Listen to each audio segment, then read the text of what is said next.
Yo, welcome back, kembali lagi di channel Atau Hayato. Bagaimana kabar nakama sekalian? Semoga selalu baik-baik saja. Chapter ini diawali dengan memperlihatkan nasib Luffy di dalam lautan.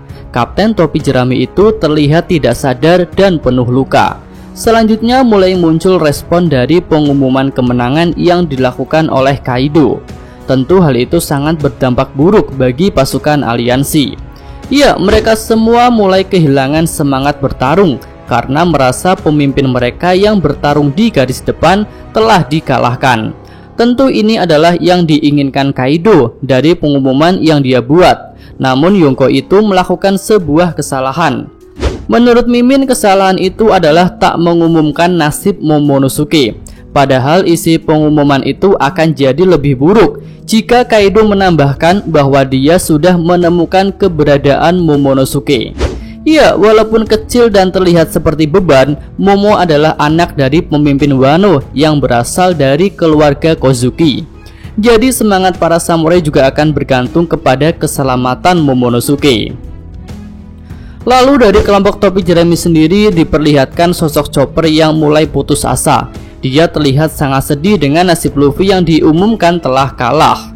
Keadaan Chopper pun semakin mengkhawatirkan. Dia menjadi bulan-bulanan Queen, apalagi ditambah dengan rasa lelah dan efek Rumble Ball yang sudah hampir habis. Sementara itu di tempat lain, Sanji, Zoro, Kawamatsu, dan Izo sedang bergegas menuju ke aula utama. Nah, di sini Sanji menunjukkan kualitas mental yang kuat. Semangat bertarungnya sama sekali tak kendor, walaupun setelah mendengar pengumuman Luffy telah kalah. Dengan semangat dia mengayunkan tubuh Zoro yang sedang diperban ke arah para kroco Kaido. Sementara itu Zoro sedang fokus tidur untuk memulihkan dirinya. Sekilas ini adalah adegan biasa, tapi untuk Sanji Mimin rasa luar biasa. Ia bukan tentang semangat bertarung yang masih tinggi, tetapi dari cara Sanji bertarung. Walaupun dia menggunakan tubuh Zoro untuk menyerang, tapi tetap saja saat itu berarti Sanji telah menggunakan tangannya untuk bertarung.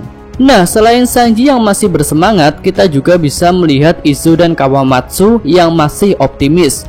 Mereka pun menyadari jika pengumuman itu adalah strategi Kaido untuk menjatuhkan mental pasukan aliansi, dan mereka pun ragu apakah informasi itu benar atau tidak.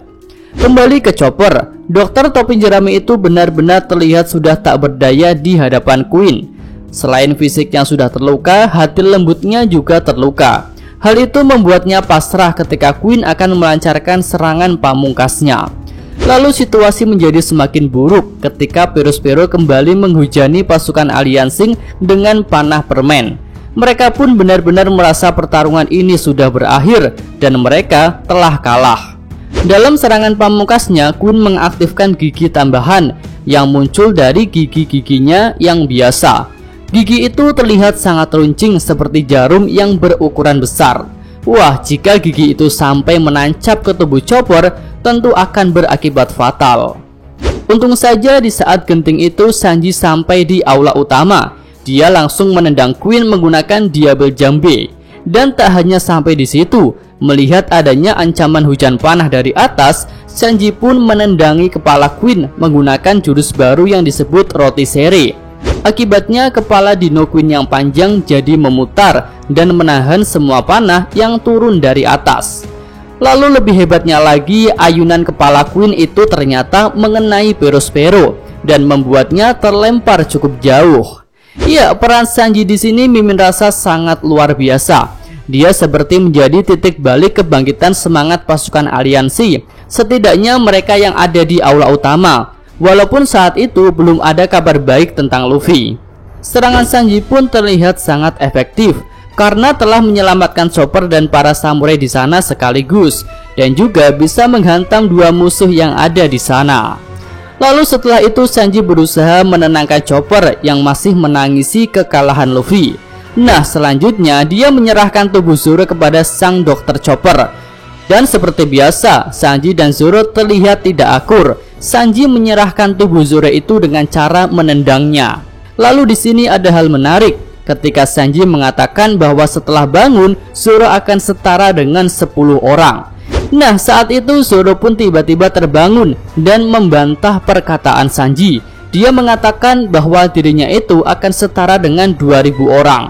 Wah, mantap. Sebenarnya perkataan Zoro itu pernah diucapkan ketika ada di Pulau Zu, dan sepertinya Zoro memang akan bisa mencapai hal itu. Kembali ke pertarungan Sanji versus Queen. Setelah diserang Sanji, Queen tampak jengkel. Dia pun memanggil Sanji dengan sebutan anaknya Judge. Nah, tentu saja Sanji tak akan terima jika harus disangkut pautkan dengan keluarga Fishsmoke. Rasanya pertarungan ini akan berjalan semakin menarik. Dan nanti mungkin akan ada flashback yang menceritakan tentang Queen dan Fishsmoke Judge di masa lalu mereka. Di sisi lain, para samurai terheran-heran dengan semangat Sanji yang masih ingin bertarung, walaupun sudah ada kabar bahwa kapten mereka telah dikalahkan. Marco pun tersenyum. Dia mengatakan hal itulah yang membuatnya suka kepada kru topi jerami. Kita tinggalkan aula utama dan beralih ke loteng lantai 1. Di sini terlihat Kanjuro dan Kiku sudah tumbang, sementara Kinemon masih berusaha menghalangi Kaido yang mau mengejar Momonosuke. Dengan sisa-sisa tenaga dan menggunakan pedang yang patah, Kinemon menyerang kaki Kaido, dan sepertinya serangan itu juga berhasil melukai Kaido. Wah, tentu ini menarik.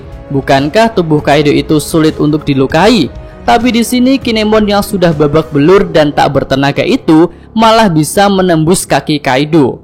Mimin jadi berpikir jika di sini Kaido mulai kehabisan haki, sehingga pertahanan haki yang melindungi tubuhnya sudah tidak aktif, dan hal itu mengakibatkan tubuhnya mudah untuk dilukai. Oke, selanjutnya ada adegan flashback yang menceritakan Kinemon, Momonosuke, dan juga Raizo. Di sini Kinemon dan Momo sedang berlatih untuk menjadi ayah dan anak agar identitas asli Momonosuke tak diketahui musuh. Momen itu terlihat kocak, bahkan Raizo pun sampai tertawa melihat tingkah Kinemon yang sulit menghilangkan panggilan kehormatan kepada Momonosuke. Ya, rasanya momen flashback ini sangat tepat untuk menjadi momen terakhir perjuangan Kinemon dalam pertempuran ini. Dan benar saja, Kaido menyerang Kinemon menggunakan pedang yang terlihat melukai Kinemon dengan fatal. Lalu apakah Kinemon akan mati kali ini? Entahlah, tapi yang jelas Mimin rasa Kinemon tak akan bangkit lagi dalam pertempuran ini.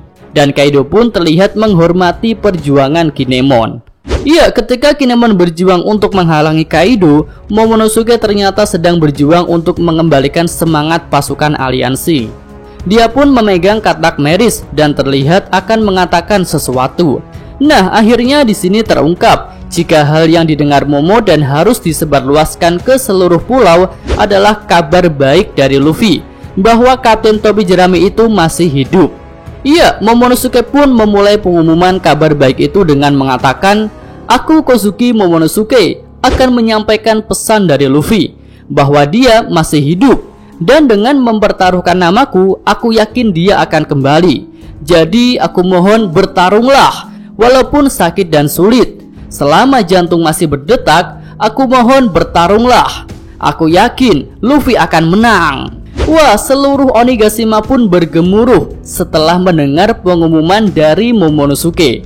Semangat pasukan aliansing pun kembali ke 100%, yang mungkin sebelumnya hanya tersisa 5% saja. Nah, ketika melakukan pengumuman itu juga diperlihatkan adegan flashback yang menceritakan percakapan Luffy dengan Momonosuke secara jarak jauh. Dan tak lama kemudian datanglah kapal selam Law dan akhirnya merekalah yang menyelamatkan Luffy. Wah, Mimin melihat ini adalah hal yang menarik untuk dibahas. Pertama, kemampuan untuk bicara dari jarak jauh Mimin rasa baru kali ini diperlihatkan oleh Luffy. Koreksi ya jika Mimin salah. Lalu yang kedua, bukan kebetulan jika kapal selam Law akhirnya bisa menemukan Luffy. Nah, untuk membuat kedua hal itu menjadi masuk akal, Mimin punya pendapat jika Luffy telah menguasai kemampuan Ken Bonsoku Haki baru yang mungkin levelnya melebihi dari penglihatan sekilas bayangan masa depan seperti yang dimiliki oleh Katakuri.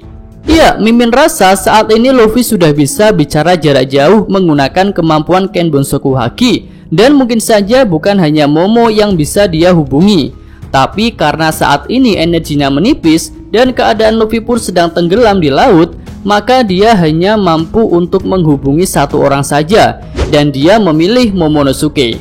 Tapi ya itu tentu bukan pilihan yang buruk, karena Momo adalah pimpinan para samurai. Tentu menurut Luffy, ucapan Momo bisa kembali menaikkan semangat seluruh pasukan. Lalu yang kedua, Luffy bisa meningkatkan hawa keberadaannya, yang Mimin rasa hal itu masih berkaitan dengan kemampuan Ken Bunsoku Haki, sehingga orang-orang yang berada di dekat Luffy bisa merasakan hawa kehidupannya. Dan sepertinya anak buah Law pun bisa menemukan Luffy yang tenggelam karena hal itu. Lalu skema bertemunya Luffy dengan krunya Law juga sangat tepat, karena selain bisa selamat dari lautan, luka Luffy pun bisa dirawat di kapal medis itu. Oke, kembali ke cerita. Setelah menyiarkan pengumuman, Kaido pun sampai ke lokasi Momonosuke. Dia berkata, "Apa kau sudah puas, Putra Oden?" Iya, tentu saja Kaido makin jengkel pada Momo, karena dengan pengumumannya itu, rencana Kaido untuk menjatuhkan semangat pasukan musuh jadi gagal total. Yonko itu pun mungkin sudah gemes mau menangkap Momonosuke. Tapi di sini Shinobu bergerak cepat. Dia yang sudah tersudut langsung menggunakan Juku-Juku no Jutsu untuk membusukkan batu di belakangnya. Tapi karena hal itu, dia dan Momo jadi terjatuh. Beralih ke lokasi lain, di sini memperlihatkan keadaan Usopp, Nami, dan Otama. Tama terlihat menangis bahagia setelah mendengar pengumuman dari Momonosuke bahwa Luffy masih hidup. Lalu ketika sedang berlari, tiba-tiba Klimetek Nami bergerak-gerak. Dan mengejutkan sekali, ternyata Klimetek Nami telah menyatu dengan Zeus. Wah, mantap nih. Tentu Nami akan bisa menggunakan kemampuan Zeus dengan lebih leluasa, karena sudah bergabung dengan Klimeteknya. Selanjutnya ada adegan Kid vs Big Mom, dan Law pun tiba di lokasi itu. Awalnya Kid tak suka dengan kehadiran Law, tapi Law bisa berpikir jernih. Dia mengajak Kid untuk bekerja sama agar bisa berbuat banyak di hadapan Big Mom. Selanjutnya kita sampai di akhir chapter. Nah, di sini juga ada adegan yang menarik, di mana akhirnya Kozuki Oden yang diwakili oleh Yamato berhasil bertemu dengan Kaido. Di sini Yamato bertekad untuk memutuskan rantai ikatannya dengan Kaido agar bisa menjadi orang yang bebas sepenuhnya. Iya, rasanya saat ini memang cuma Yamato saja yang punya kemampuan untuk menahan Kaido. Dan mudah-mudahan Luffy akan segera kembali ke pertarungan setelah dirawat oleh krunya Law. Dan full review 1015 pun berakhir sampai di sini. Cukup sekian video kali ini, semoga nakama sekalian menyukainya. Terima kasih udah nonton dan sampai jumpa lagi di video selanjutnya. Yo!